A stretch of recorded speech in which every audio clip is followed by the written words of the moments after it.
गजा की पट्टी के मशरकी हिस्से पर इसराइली फजाई व जमीनी जारहियत, सीज फायर की मुसलसल खिलाफ वर्जियां जारी।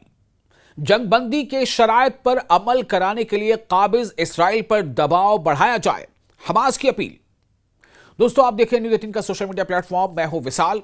इस्लामी तहरीक मज़ाहमत हमास ने एक बार फिर मुतालबा किया है कि काबिज इसराइल को इसकी मुसलसल खिलाफ वर्जियों से रोकने के लिए मौसर आलमी दबाव डाला जाए, इंटरनेशनल प्रेशर बनाया जाए और इसे जंग बंदी के तमाम मुआहदाती तकाजे पूरे करने पर मजबूर किया जाए। इन शराइत में सबसे अहम रफा क्रॉसिंग को दोनों जानिब से फौरी तौर पर खोलना है।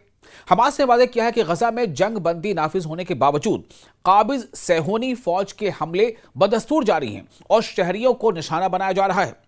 जो आंकड़े हैं उसके मुताबिक जब से यानी 10 अक्टूबर से जंगबंदी का निफाज हुआ है, तब से लेकर अब तक 500 से ज्यादा मरतबा इसराइल की जानिब से सीज फायर का वायोलेशन किया जा चुका है। हमास के तर्जुमान हाजिम कासिम ने जुमेरात के रोज बयान देते हुए कहा कि काबिज इसराइल हमारे अवाम के खिलाफ अपनी सफाकियत रोकने के बजाय निहत्ते फलस्तीनियों पर बमबारी करके मुसलसल कत्लेआम कर रहा है। इतना ही नहीं, साथ ही साथ जो सेटलर्स हैं वो भी इजरायली फौज के साथ मिलकर फलस्तीनी शहरियों पर लगातार जुल्म ढा रहे हैं। जो हमास के तर्जुमान, उन्होंने कहा कि काबिज फौज शहरी आबादी, बेघर खानदानों और इमदादी मराकज को निशाना बना रही है।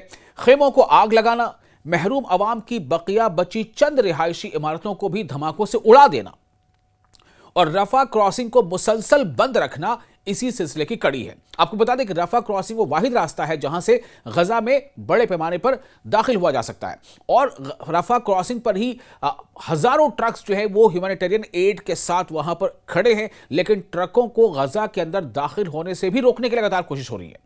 जो सीज फायर की शराइत है उसके मुताबिक रोजाना की बुनियाद पर 600 ट्रकों को गजा में दाखिल होने की शर्त उसमें दर्ज है, लेकिन जो रिपोर्ट्स आती है उसके मुताबिक 200 ज्यादा से ज्यादा 200 ट्रकों को ही दाखिल होने दिया जा रहा है। वो भी मैक्सिमम की बात है, जहां कहां 600 और कहां 200। जाहिर है इससे गजा के लोगों की जरूरतें पूरी नहीं हो पा रही हैं। तो अब यह बात सामने आ रही है कि रफा क्रॉसिंग को मुसलसल बंद रखना इसी सिलसिले की कड़ी है, जिससे न सिर्फ शहरियों की नकलो हरकत रुकी हुई है बल्कि इंसानियत सोज मुहासरा मजीद शदीद हो रहा है।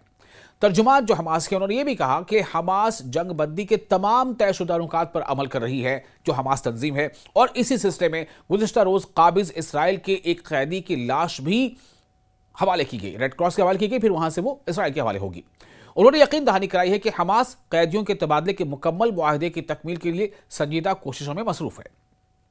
हाजिम कासिम जो हमास के तर्जुमान है, उन्होंने शर्म शेख इजलास में शरीक ममालिक सालिसों यानी जो मीडिएटर्स थे और जमानती कुव्वतों जो गारंटर्स थे उनसे मुतालबा किया है कि वो काबिज इसराइल पर हकीकी और फौरी दबाव डाले ताकि उसकी खिलाफ वर्जियों को रोका जा सके और इसे अपनी तहरीरी यकीन दहानियों पर अमल दरामद पर मजबूर किया जाए।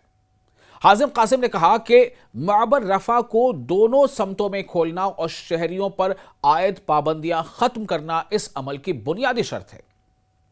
काबिज इसराइल के जंगी तैयारों ने जुमेरात की सुबह गजा के पट्टी के मशरकी इलाकों पर मुतअद्दिद फजाई हमले किए, जिनके साथ साथ शदीद गोलाबारी और बराह रास्त फायरिंग भी की गई। ये वो तमाम चीजें हो रही हैं। हमास का यह कहना है कि हमास हर शर्त पर अमल करने के लिए तैयार है और कर भी रही है, लेकिन इसराइल लगातार सीज फायर की खिलाफ वर्जियां कर रहा है।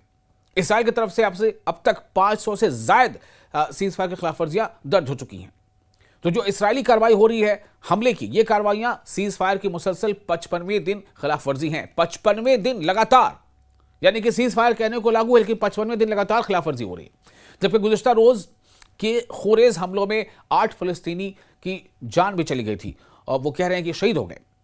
मरकज़ी इत्तलात फ़लस्तीन के नामा निगार ने बताया है, जो उनकी रिपोर्ट्स है, जो उनके सोर्सेज हैं, उनसे जो जानकारी सामने आ रही है उसके मुताबिक काबिज इसराइली तैयारों ने मशरक़ी खान यूनिस में कई शदीद धमाके किए, जबकि तोपखाने की गोलाबारी ने पूरे मशरक़ी गजा को हिलाकर रख दिया।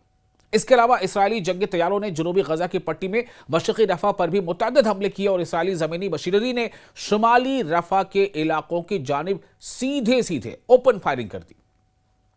जो लोकल सोर्सेज हैं, जो लोकल इनपुट्स हैं, उनसे जो जानकारी मिली उसके मुताबिक काबिज इसराइली फौज ने मशरक़ी गजा के मुहासरा ज़दा मोहल्ले अश-शुजाया में एक बम से लदा हुआ रोबोट धमाके से उड़ा दिया, जिसके बाद इसराइली फौजी गाड़ियां इलाके से पीछे हटकर खत असफर की हदूद के अंदर चली गई।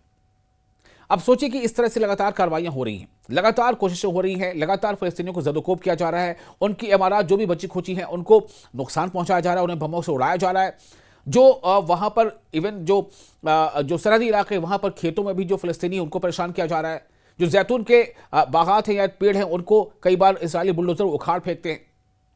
इजरायली जंगी कश्तियों ने मगरबी गजा में बेघर फ़लस्तीनियों के खेमों पर भी फायरिंग कर दी, जहां हजारों अफराद पहले ही तहस नहस जंग की तबाहकारियों से पनाह तलाश कर रहे हैं। गुज़िश्ता शाम की भी बात है, अक्सर ये चीज़ें सामने आ रही हैं। खान यूनिस के मगरबी इलाके अल मवासी में कायम बेघर अफराद के नजाह कैंप में इसराइली गोलाबारी के नतीजे में 6 फ़लस्तीनी शहीद हो गए, जिनमें 2 बच्चे भी शामिल हैं, जबकि 32 अफराद जख्मी भी हुए। इससे कबल मशरक़ी गजा के बहुत से ज़्यादा मोहल्ले अज़-ज़ैतून में इसराइली हमलों ने मजीद 2 फ़लस्तीनियों की जान ले ली थी। ये तमाम चीज़ें इसराइल की तरफ से लगातार जारी हैं। इसके बावजूद कि यूनाइटेड नेशंस में इसराइली जो कब्जा है फ़लस्तीन में, इसराइली जो कब्जा है सीरिया के गोलान हाइट्स पर, उसके खिलाफ एक करारदाद मंजूर कर ली गई है, जहां पर 151 और 123 मुल्कों ने फ़लस्तीन पर कब्जे के खिलाफ वोटिंग की है, और जो सीरिया के गोलान हाइट पर कब्जा है इसराइल का, उसके खिलाफ वोटिंग की है। लेकिन इसराइल है कि सुनने को तैयार नहीं है। क्या इसकी वजह सिर्फ ये है कि इसराइल के साथ अमेरिका और इस जैसे और दूसरे ताकतवर ममालिक उसके साथ खड़े हैं? क्या इसलिए ऐसा हो रहा है? काबिज इसराइल की अफवाज सीज़ फायर के इस मुआहदे की मुसलसल खिलाफ वर्जी कर रही हैं, जो 10 अक्टूबर को नाफिज हुआ था। इन खिलाफ वर्जियों में अंधाधुंध गोलाबारी, शहरी आबादी पर फायरिंग और रिहायशी घरों को धमाकों से उड़ाना शामिल है, जिसने पूरे गजा में खौफ की फजा मजीद गहरी कर दी है।